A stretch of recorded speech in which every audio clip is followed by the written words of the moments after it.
मेथी दाने के लिए एक बात वैसे मैंने महसूस की है, हमारे ज्यादातर घरों में अचार जितने भी बनते हैं सब में मेथी होती है ज्यादातर। तो आप बागवट जी की बात अगर मानते हैं और सुनते हैं तो जो भी अचार में मेथी है वो अचार नहीं है, औषधि है, दवा है। माने आप कभी भी अपने जीवन में ऐसे अचार खाने से परहेज ना करें जिसमें मेथी है। मेथी है तो जरूर खाएं, वो चाहे आम का अचार हो, चाहे कोई भी दूसरा नींबू का हो, या जो भी अचार आप डालते हैं, अगर मेथी है तो जरूर उस अचार को आप खा सकते हैं। कुछ अचारों में मेथी के अलावा ये भी होती है, अजवाइन होती है।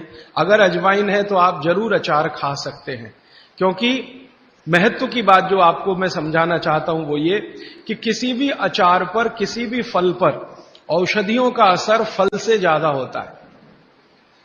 जो विज्ञान की बात है वो ये कि आपने अचार डाला, तो मान लो आम का फल था, आम के फल का अचार डाला, अब इस पे मेथी पड़ गई या इस पे पड़ गया ये अजवाइन पड़ गई, तो अजवाइन और मेथी दो ऐसी औषधियां हैं जो दूसरे के प्रभाव को बहुत कम और अपने प्रभाव को बढ़ा देती है।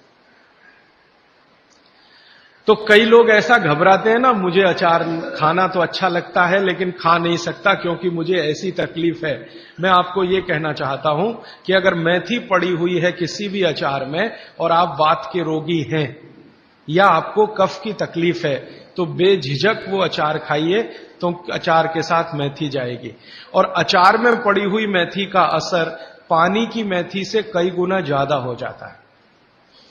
मैंने जो मेथी आपको बताई वो पानी में रात को डाल के सुबह खाना, इसका जितना असर है, लेकिन अचार में डाली हुई मेथी का असर इससे कई गुना ज्यादा है, क्योंकि अचार में ये मेथी 5-6 महीने साल भर पड़ी रहती है।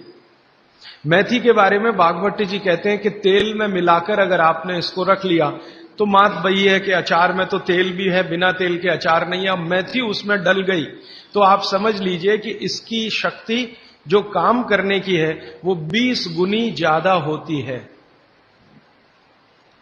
कम से कम 20 गुनी ज्यादा होती है।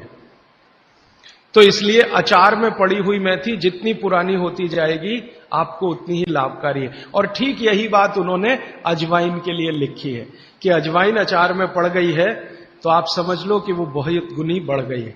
अब मैं ये दूसरे तरह से सोचता हूं कि हमारे घर में जो माताएं बहनें हैं वो कितनी वैज्ञानिक हैं कि अचार के रूप में मेथी को या अजवाइन को इस तरह से डालती हैं। वो अनजाने में कितना बड़ा विज्ञान का काम कर रही हैं।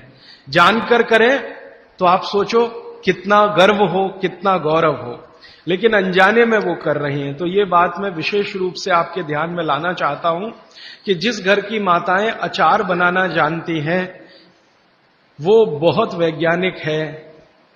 भले उन्होंने अपनी मां से सीखा हो या दादी मां से सीखा हो या नानी मां से सीखा हो, अनजाने में आपने एक ऐसी चीज सीख ली है जो दुनिया के बड़े बड़े डॉक्टर नहीं जानते। कोई भी MBBS MD डॉक्टर से पूछ के देख लीजिए, उसके बारे में कुछ नहीं जानता। और चूंकि वो जानता नहीं है तो अनजाने में कह देता अचार मत खाओ जी, हाँ नहीं तो ये हो जाएगा वो हो जाएगा।